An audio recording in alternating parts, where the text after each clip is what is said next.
So இப்போ குமரனும் ராமனும் again வந்து பிரபாகர் வீட்டுக்கு போறாங்க. ஃபைனான்சியர் பிரபாகர் வீட்டுக்கு போறாங்க. ஃபைனான்சியர்னு ஒரு பிரபாகர் ஒரு கேரக்டர் நம்மளுடைய காணொலியில இப்போ வராரு. நம்ம பேசும்போது தான் இந்த பேர்லாம் மைண்ட்ல வருது எனக்கு. நீங்களும் பார்த்துட்டு இருப்பீங்க மக்களே, நண்பர்களே. ஸோ அப்படியே பார்த்துட்டு வாங்க. பிரபாகர் கிட்ட போனோன்னே, சரிங்க டாக்குமெண்ட் எடுத்துட்டு வாங்க பார்க்கலாம் அப்படின்னா டாக்குமெண்ட் எடுத்துட்டு போய் கொடுக்குறாரு. டாக்குமெண்ட் கொடுத்த உடனே அவர் வந்து கேஷ் பட்வாடா பண்ணிடுறாரு. ஸ்பாட்ல அப்படியே டக்கு டக்கு டக்குன்னு மிஷின்ல போற கடாக்குன்னு எடுத்து கொடுக்குறாரு. உடனே இவங்களுக்கு கொஞ்சம் தெளிவு ஏற்படுது. படம் வந்து அப்படியே போகுது.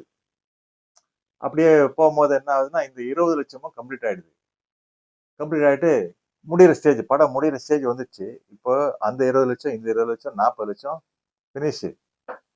இப்ப குமரன் சொல்றாரு, ஏன்னா முடியிற ஸ்டேஜ் வந்துச்சுங்க. ஆனா பாவம். ஆனா குமரன் என்ன பண்ணுவாரு, யாருக்கு அந்த 20 லட்சத்துக்குள்ள முடிக்கணும்னு பாக்குறாரு அடுத்த 20 லட்சத்துல.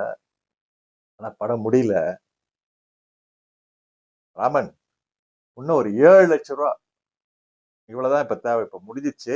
இப்ப ஃபைனல் ஸ்டேஜ் வந்துச்சு. அப்புறம் நம்ம ப்ரிவியூ போட்டுடலாம் அப்படின்னா, இன்னும் 7 லட்சம் ரூபாய் தேவை. இப்ப 7 லட்சம் ரூபாய்க்கு ராமன் கிட்ட டாக்குமெண்ட் வேற எதுவுமே இல்ல.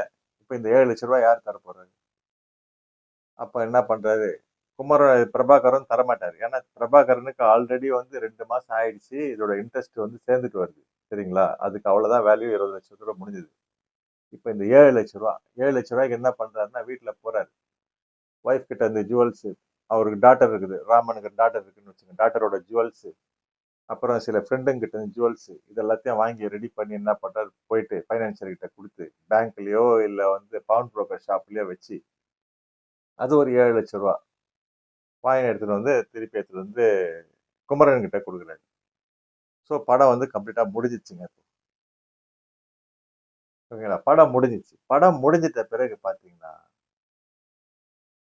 இப்போ இந்த படம் முடிஞ்சிச்சு. ப்ரிவியூ ஷோ போடுறாங்க. ப்ரிவியூ ஷோ போடுறதுக்கு அந்த ப்ரிவியூ தியேட்டருக்கு காசு தேவை.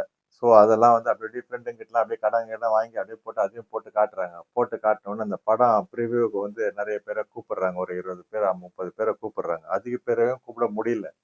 அதுல சில டிஸ்ட்ரிபியூட்டர்ஸா வந்து பாக்குறதுக்கு வராங்க. டிஸ்ட்ரிபியூட்டர்லாம் எல்லாம் பாக்குறாங்க. ப்ரிவியூ பாக்குறவங்கலாம் வந்து படம் நல்லா இருக்கு, வெற்றியடைய வாழ்த்துக்கள் அப்படின்லாம் சொல்லிட்டு இவரை வாழ்த்திட்டு போறாங்க. டிஸ்ட்ரிபியூட்டருங்க என்ன யோசனை பண்றாங்கன்னா, சரிங்க எல்லாம் நல்லா தான் இருக்கு சொல்றாங்கன்னு சொல்லிட்டு போறாங்க. அப்புறம் வந்து வரமாட்றாங்க.